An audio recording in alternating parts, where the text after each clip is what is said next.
Oh, yes. We're live. We're getting another day. Let's just make sure it's all up here. Taking a minute today. Awesome. Here we go. We're here. What's up? Good afternoon, good evening, good morrow, good day, good times.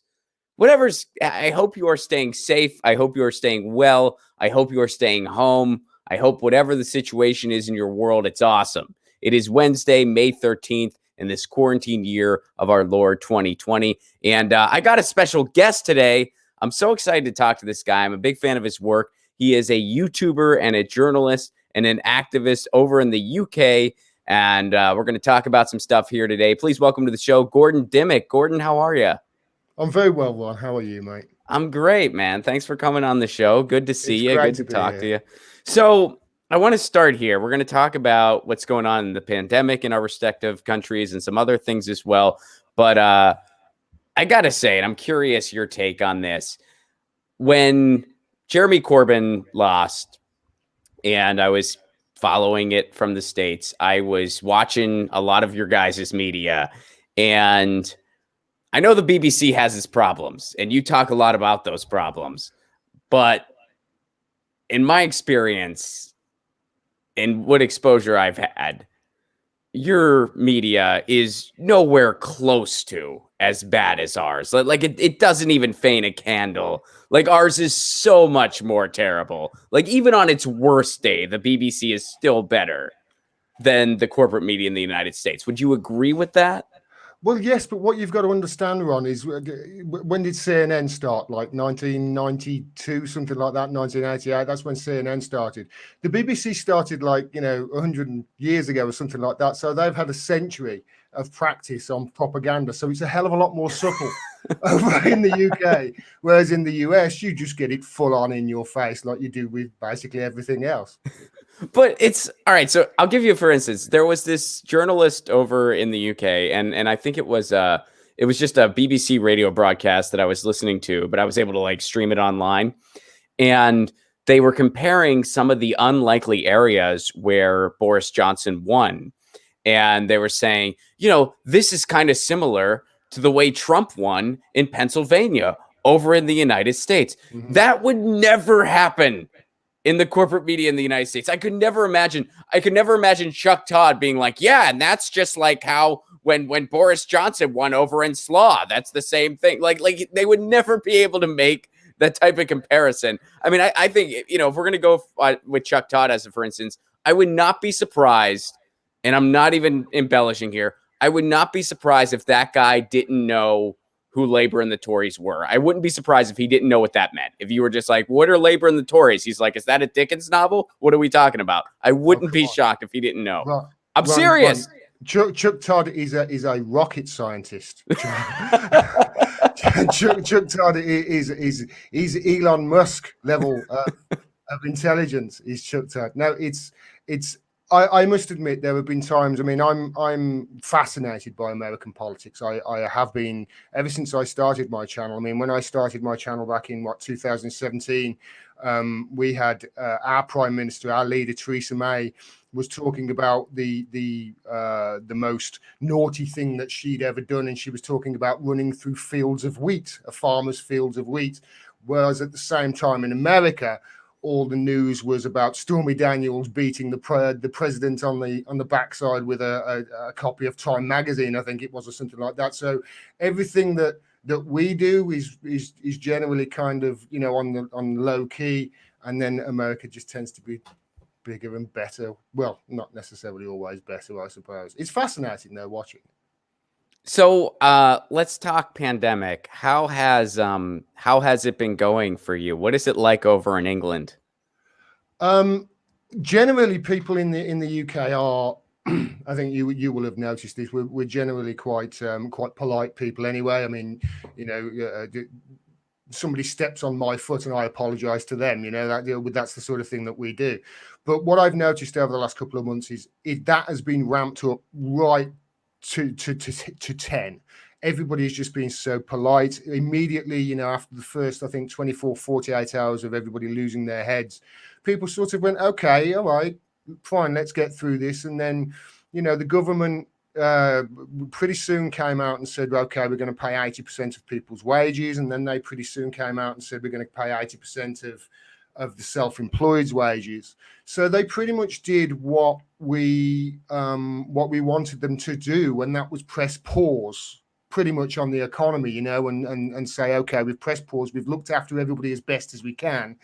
Let's try and get through this and see what to do coming out the other side. And everybody, seemingly, with one or two exceptions, of course, has complied. And honestly, you go out into the streets, Ron, and I go out and I've been on a bit of an exercise kick, as most people have during this pandemic. It's one of the things that, you know, we've all started thinking, hold on, we've really got to take care of our health. And you know, I've been going out and exercising way more over the last few weeks and getting fit. And there's a hell of a lot more people over there than there was exercising. And also, we're all just being so nice and considerate, and, you know, everybody's saying hello and being courteous and practicing the social distancing. Everything over here seems to be, you know, we're okay, I think, for the most part. But then you look over, you know, to you guys over there, and you just think, what the hell? How?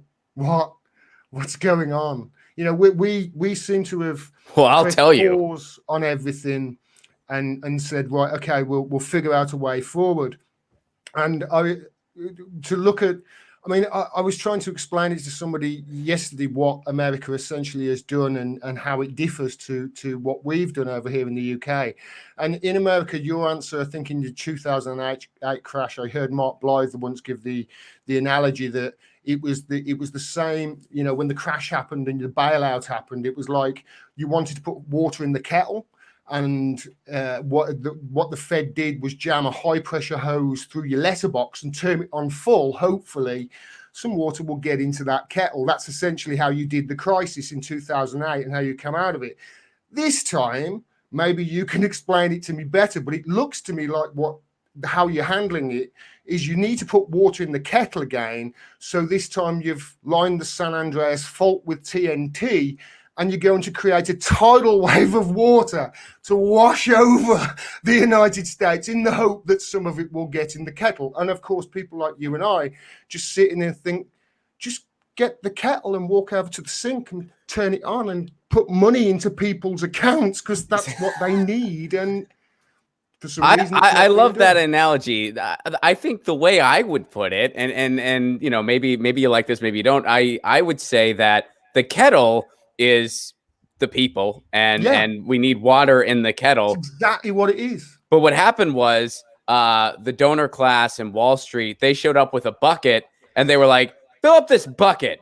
And the government said, well, are you going to share this bucket? Are you going to take what's in this bucket and put it in the kettle? And they were like, they were like, of course we will. And then they filled up the bucket. 4 or 5 minutes later, can I have some more water, please? Yes, exactly. Yes. They filled up the bucket and they were like, all right, cool, peace. And then the government goes, hey, we just got back from vacation that we totally earned. You didn't put any water in the kettle. Was that on purpose? And the banks in Wall Street were like, yeah, it was. We don't care. And they're like, all right, will you fill up our bucket again? Yeah, we'll do that. That's what's going on. Oh, and by the way, Gordon, they're about to fill up the bucket again. They're about to fill up the bucket again. I've seen that they're coming out with another stimulus bill, which doesn't help people. No, I mean, it's amazing. It's either 4 or 5. And I mean, I tweeted yesterday, I was like, all right, we still don't have an emergency UBI, you guys, but I bet the next one will for sure have one. Yeah, it's. I say, you know, people are going to be really hurting though. This is the awful thing about it. You know, people are going to be hurting, and obviously, you know, you've got no healthcare as well during a pandemic. I mean, this is adding to the problems. Like I mean, dude, I was gonna assemble a bunch of questions for you last night, but ended up getting stoned, and I kept thinking about how much I love Manchester and London. So when I went to look at my questions the next morning, it was just, can I be your roommate, written over and over again. So I was like, I can't do that. That's not professional. Oh, dear.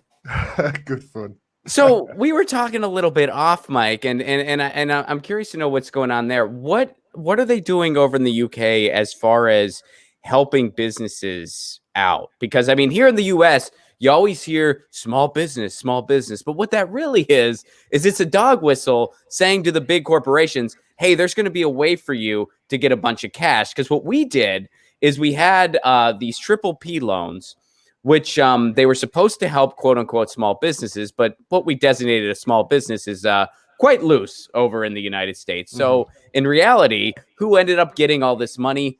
A bunch of large corporations that had attorneys working on these applications hours and hours and hours, and in some cases days in advance.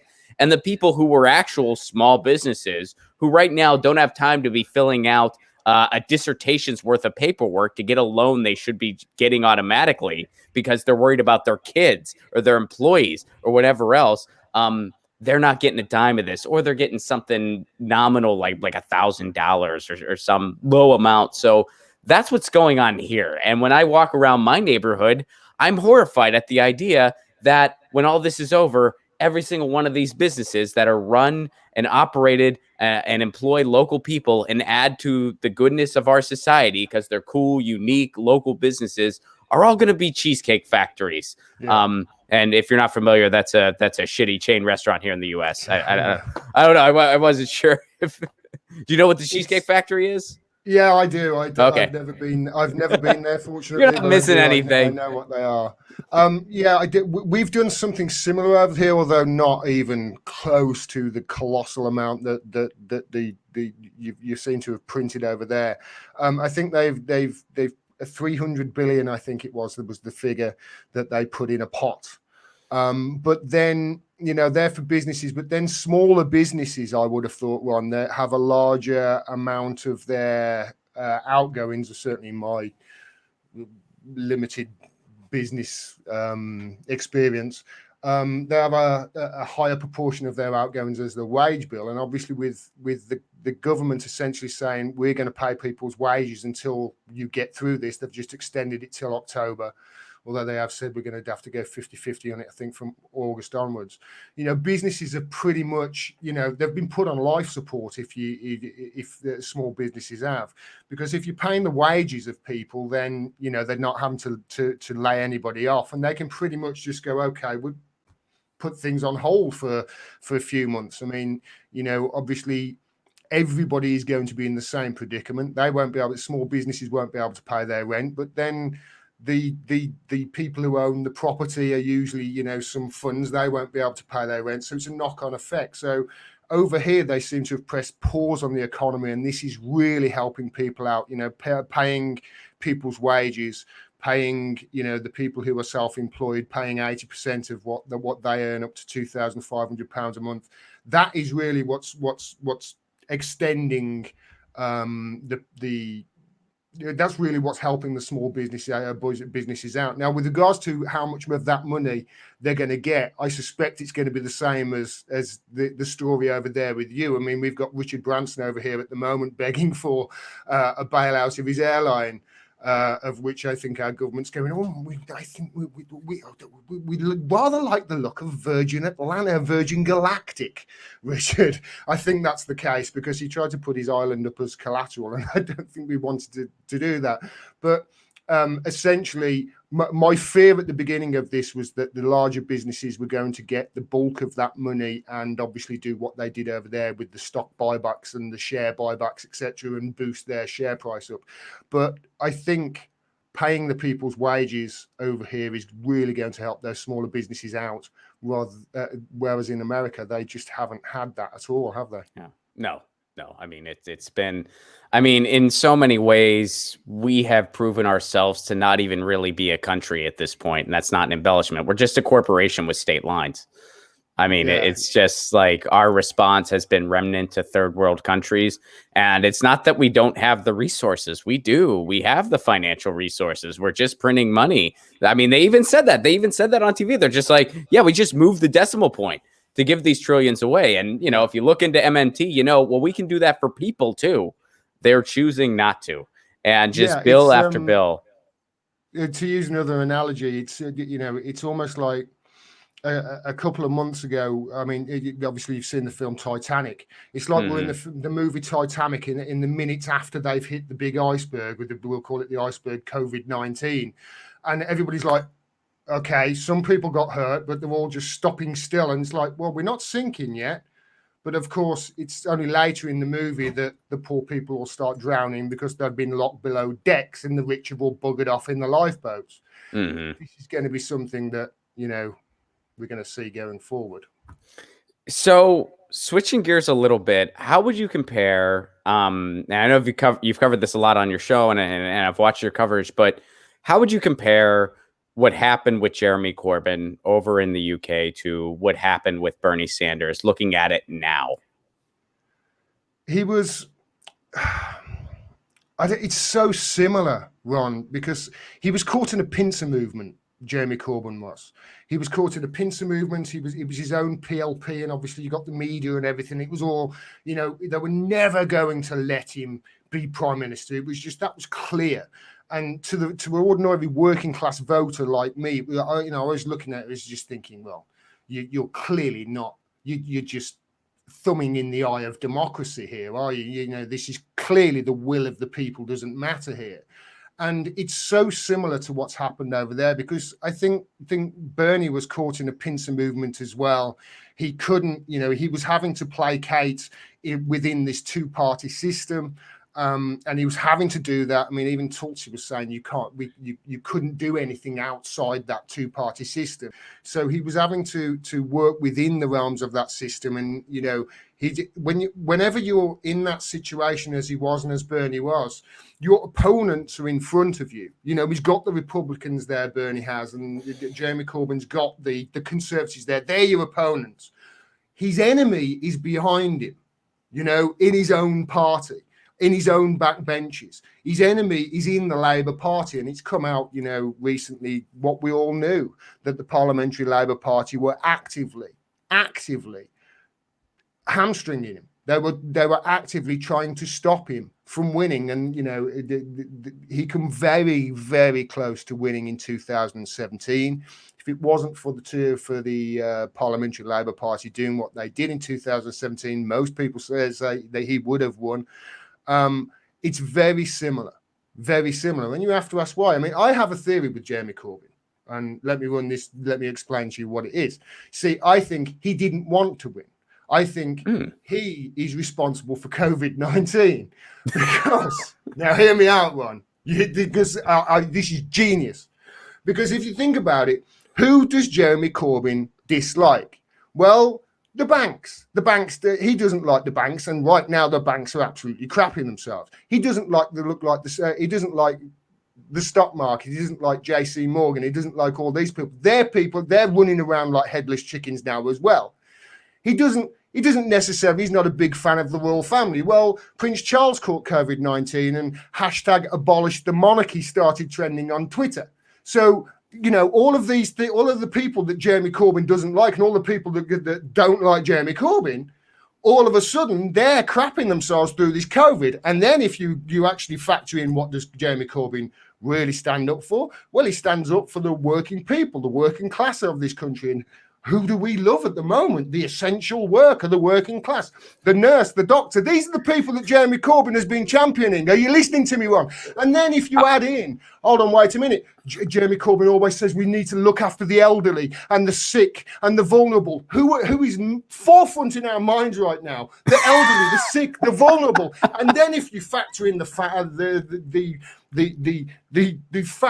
that we're all thinking right now of growing our own vegetables, and Jeremy Corbyn's a goddamn gardener with an allotment. He's the evil genius behind this, man. It's Andy, him. It's Jeremy Corbyn. He didn't want to win. He had COVID-19. So wait a second. Did he make sure Boris Johnson got it too? Was that him? Was he behind that? Exactly. Think about it. Bobby's got it. He gave it to all Boris. Fits. I can't disprove that. That's pretty solid, Gordon. Alex Jones has got nothing on me, mate. So, but here's the thing. In the States, a lot of our media kind of took the exact wrong analysis and interpretation of what really went down there. And then a lot of us, especially those of us on the left, were screaming at the top of our lungs that, like, no, you're completely missing it, because they said, well, the thing is that Jeremy Corbyn tried to push everything too far left and people just weren't having it. And we were... Thank you. No, he didn't. No. He made the mistake, the same mistakes that Bernie Sanders made. He made the same mistakes that, let's face it, every progressive that tries to go into the Labour Party or the Democratic Party makes. They go in and they placate the centrists and they move ever towards the centre until before you knew it, he wasn't standing up for Trident. Until before you knew it, he wasn't standing up for the rights of Palestinians. All of his life, all of his life, Jeremy Corbyn has stood up for the rights of Palestinians. And what did they try and do when he became leader? They hit him with a ridiculous anti-Semitic smear. Yeah. I mean, this is his opportunity, Ron, to put the rights of Palestinians in what he believes is a crushing oppression and a crushing illegal occupation. He can put them right and front and center. As soon as they hit him with that smear, he can say, no, this is actually a trick, and he can explain, no, I'm just standing up for Palestinian Arabs, who, by the way, are Semites, and they will never hit him with that again, because the last thing it's worse than a trick. Is have Israel's crimes front and center. Mm-hmm. But instead, it's the equivalent over here. We play football. You don't. You call it football, but football. Anyway, it's the equivalent of the wingers crossed it over to you. The goalkeeper's nowhere to be seen. All you've got to do is tap the ball in the net. And instead of doing that with this ridiculous smear, he decided to try and dribble it around 4 players, go 40 yards out, do some keepy up in the middle of the park, try an overhead kick, making some broader point about racism of all kinds. See, I think it's like he had the ball and he had a clear shot on goal, but someone from Labor, which was the team he had to play for, was like, no, pass it to the other guy, and then they'll pass it. And then they just screwed it up, and he never got the ball back. Absolutely. They missed the net completely. It's exactly what has happened. And we're crushing it in the analogy department today. Yeah, I was up. I too got high last night. Right? Yeah, and you were writing this shit out. I came up with.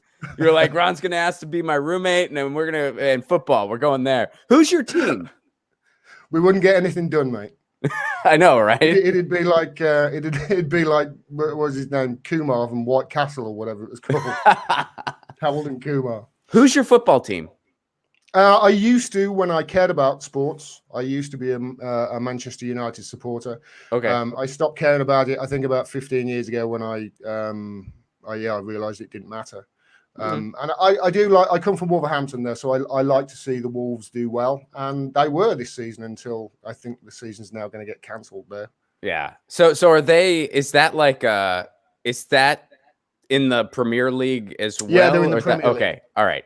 So I know a little bit. I mean, I enjoy football as a sport. I mean, my favorite sport to watch is hockey, but I enjoy watching football as well. Both kinds of football, the American kind and the the real kind. But I'm a big fan of American football too. Yeah, I used to be.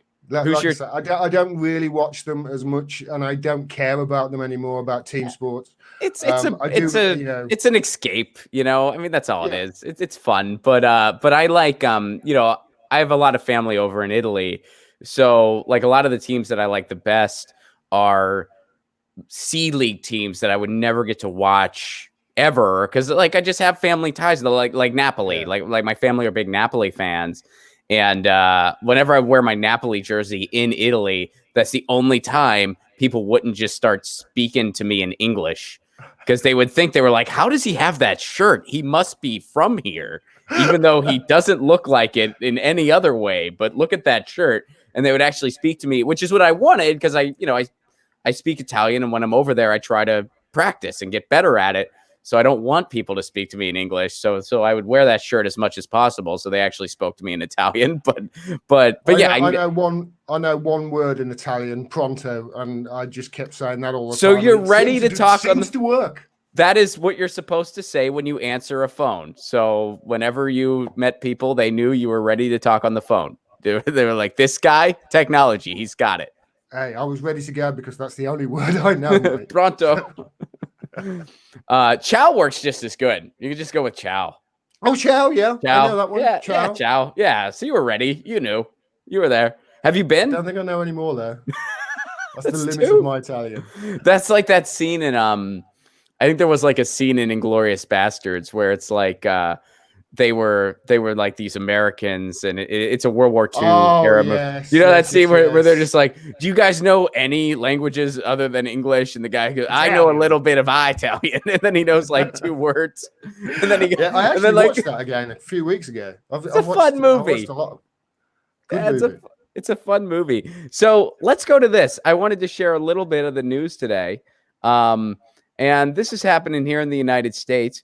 Federal court upholds ruling blocking construction of the Keystone XL pipeline and other oil and gas pipelines. So what happened was, and I'm sure you were following this some, Gordon, there was a big pipeline called the Keystone XL pipeline that was going to go through here in the United States. Trump okayed it. It is that pipeline, along with some others, go through some native lands. There have been protests. One of the big protests was the DAPL protest. And finally, the federal court has upheld the ruling blocking the construction of it because it's already leaked multiple times. So, let me ask you this to kind of draw it back to our cross cultural analysis here. I know that fracking does go on in England. Is it as dominant as it is here? No, but that's not to say that it isn't a problem.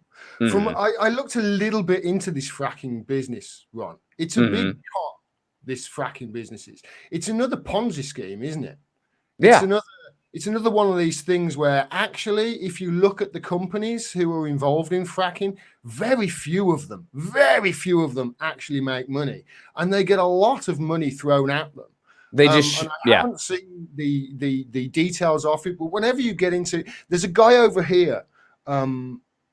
Sorry, I'm probably going off topic a little bit heavy, but there's a guy over here. I think he's the richest man in the United Kingdom. Maybe some people watching this can double check me on this, but he's actually taking Scotland to court. He's taking them to court to get Scotland to allow him and his company to frack in the Highlands in Scotland. Oh, that's nauseating. That is nauseating. Some of the most beautiful land in the world, the Highlands, and they make beautiful things like whiskey. And it's just, come on. Well, Scots, you can't the Scotland have flat out banned it. The fracking, but he's taking them to court right now because he wants to obviously open Scotland up to his business and make money. I mean, they're already doing it in England. There was a place I think it was just outside Manchester. Actually, you mentioned Manchester. Is it just outside Manchester? I forget. I love that town. Of it now. But I mean, they had to close this fracking place down because as soon as they turned the gas on, there was earthquakes all over the place. It's like, the earthquakes. Have you really? In America, there's this place. It begins with P, and Jess Sessions. He was the guy there. They started doing fracking, and all of a sudden, they got lots of earthquakes for some reason. You might be thinking of Pennsylvania. That's where Pennsylvania. I'm from. That was it. That's where I'm from.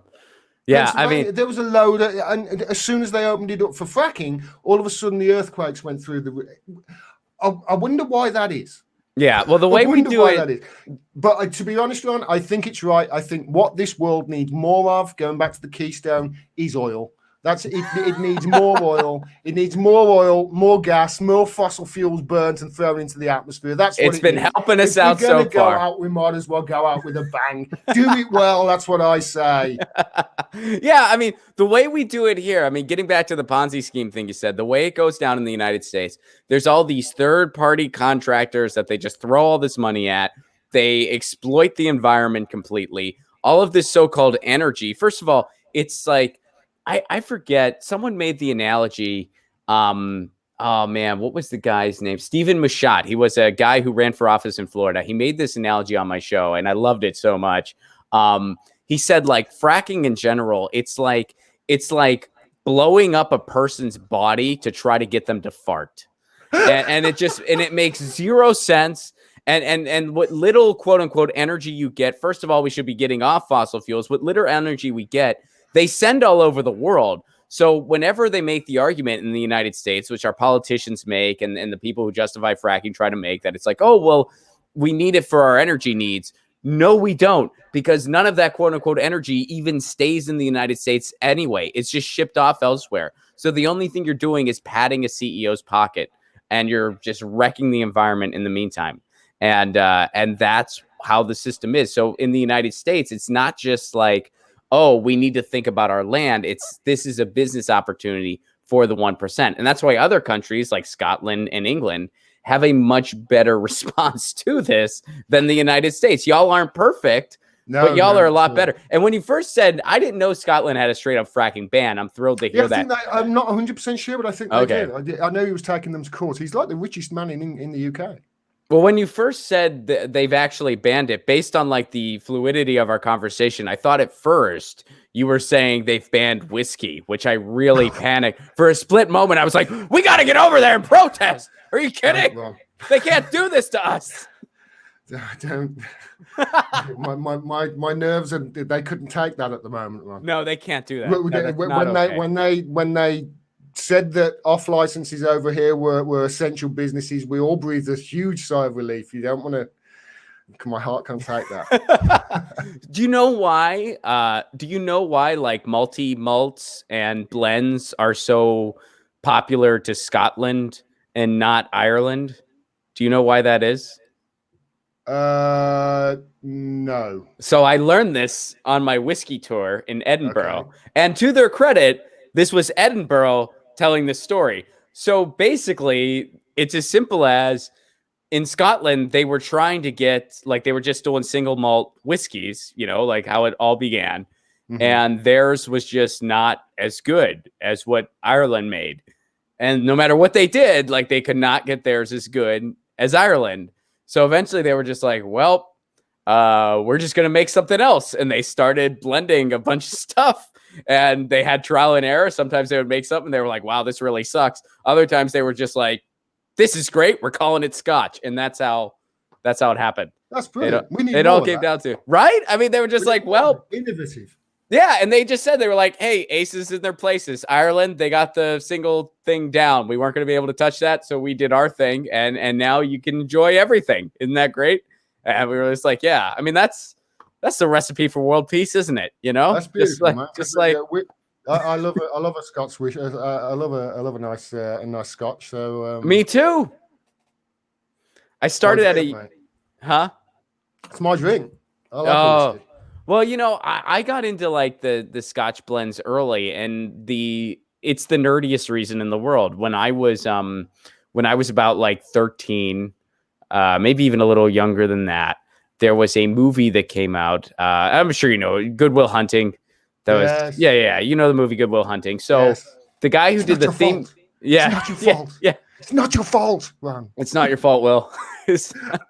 But the guy who did the theme music for that is Elliott Smith. And, rest in power, Elliott Smith. But the song was called, like, the title track was the song called Miss Misery. And the line goes, I'll fake it through today with some help from Johnny Walker Red. So when I heard that song, I had to go out and get Johnny Walker Red.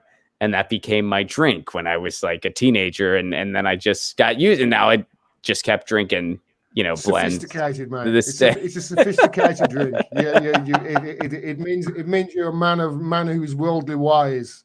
That's what I like to think, anyway. Well, as a teenager, I was just like, I'm deep like Elliott Smith. I'm drinking this, Just like... my granddad used to be my granddad's drink, so that's why I sort of cotton onto when I first started many years ago when I first started drinking, and it stuck with me. Yeah, man. And hey, we're all better off for it, aren't we? We were talking about the Keystone pipeline. So they blocked it. How we got the segue from Keystone pipeline to whiskey, but well, one is the nectar that may we keep forever. The other is the nectar that may we be rid of forever. That's there you go. There you go. I couldn't agree more. You go. I couldn't agree more. So check this out. I wanted to show you this. This is all right. So AT&T. One of the things I talk about a lot on my show. $74,000 a month for life. So I talk a lot on my show about municipal broadband, which is city-owned internet and net neutrality. You guys have that same fight over in England. Because I've covered some. You guys actually had recently one of your like a rural town in England. A bunch of the farmers got together and they started laying fiber underneath their farms into residencies, and they built their own broadband network, and it's really freaking good. Like, it's really quality internet. So you guys have this fight too over in England. I don't think it's quite as ridiculous as ours, as far as like we have these organized duopolies the cable companies formed. So once again, you have like with most industries, you have a mafia that basically runs the phone industry over there, doesn't it? That's exactly what it's like. Because people have said that when I describe it to people, they're like, "That sounds like the mafia." Yeah. And I say, exactly. Yes, that is exactly what it is. It's like, well, if you don't like us, then you can always go to Comcast. It's like, well, Comcast isn't in my area. Yeah, that's that turf thing we agreed on. That's that turf thing. So AT&T, they got all this money. They were supposed to promise to keep jobs. They didn't. They laid over 23,000 people off. They were supposed to expand broadband services. They didn't. None of them did. Broadband has gotten way worse in this country since the repeal of net neutrality, although in other cases it's gotten better because of the rise of city-owned internet. So that's the other side of this that gives us a little bit of hope. But check this out. So this AT&T boss, keeping all that in mind about the company, he retires with $274,000 a month for life. Here's the fun part about this article.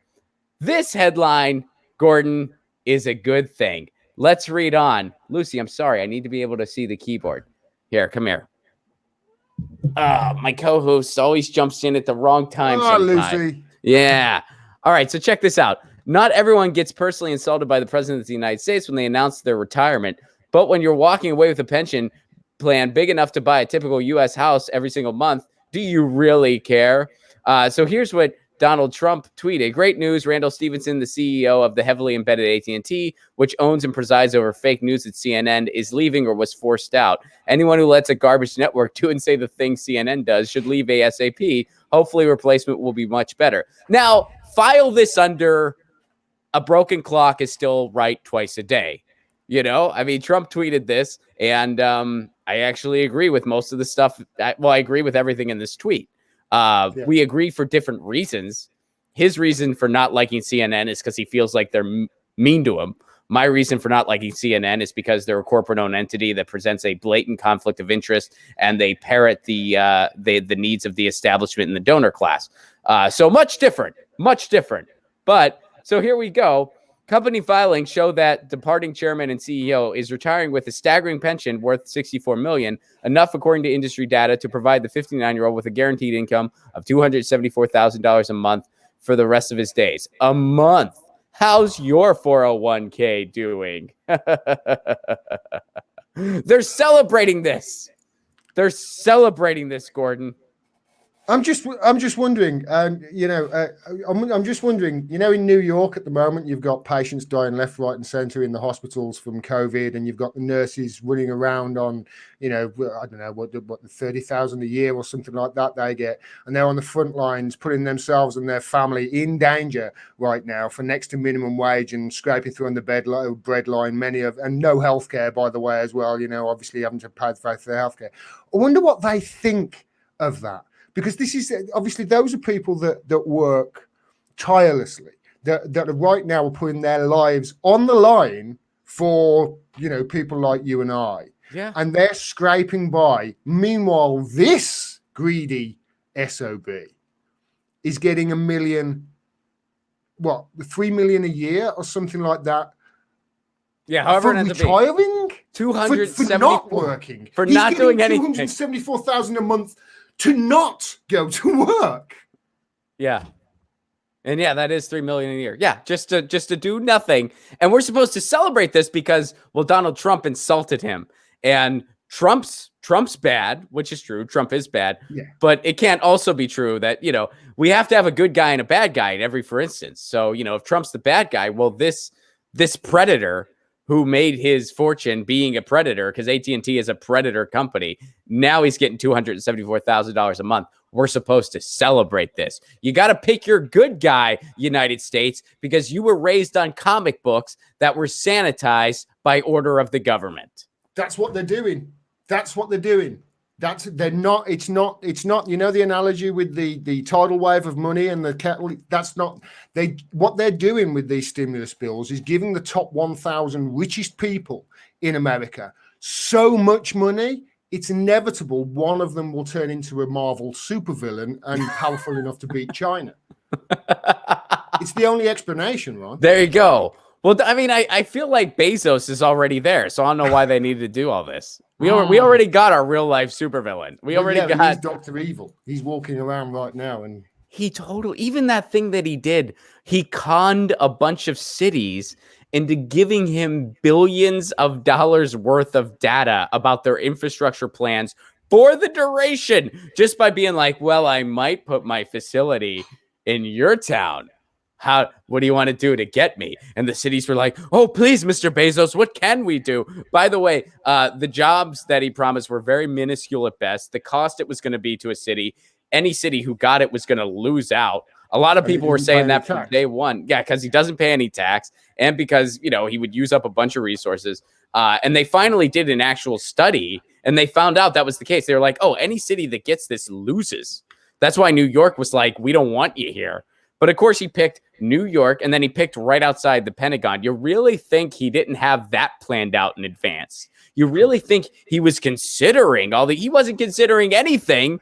It was just a scam to get billions of dollars worth of infrastructure information when he was planning out logistics. That is straight up a plot from a comic book. Yeah, Amazon will be a fantastic company when the people own it, Ron. that's my opinion. We're almost there. This next data, stimulus bill, Gordon. Next stimulus. This harvesting of data, though, that's a real problem because I've read Snowden's book, Ron, and we gave away our data. And you tick that box, I agree to these terms and conditions to you, these apps and all sorts of stuff, and the terms and conditions with Amazon and these other online shops, and you never read them.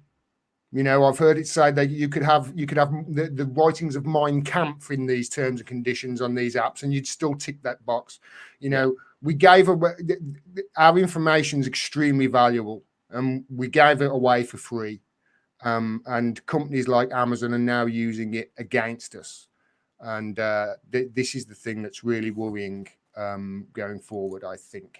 Well, look at what Facebook is doing. I mean, that was basically the business plan for Facebook all along. Like that was the plan. Know the person well enough that you can stick an ad in front of them, knowing that there's a pretty good chance that they're going to buy whatever you put in front of them, just because, hey, you know everything about that person's life. You put this image in front of them, they're going to get angry. You put this image in front of them, they're going to get sad. They're going to get happy. They'll be impulsed to buy. There were people. There were huge industries built upon this. That's what Facebook basically is. It's harvesting and making money from knowing everything that there is to know about you. It's they gave it away for free. That's because you're the product. So next time, when this is all over, which I look forward to this all being over. Next time I'm on your side of the tracks. Where do I have to go? Next time I'm in England, where do I have to go? I've only been to London and Manchester, so there's a lot of places I've not been.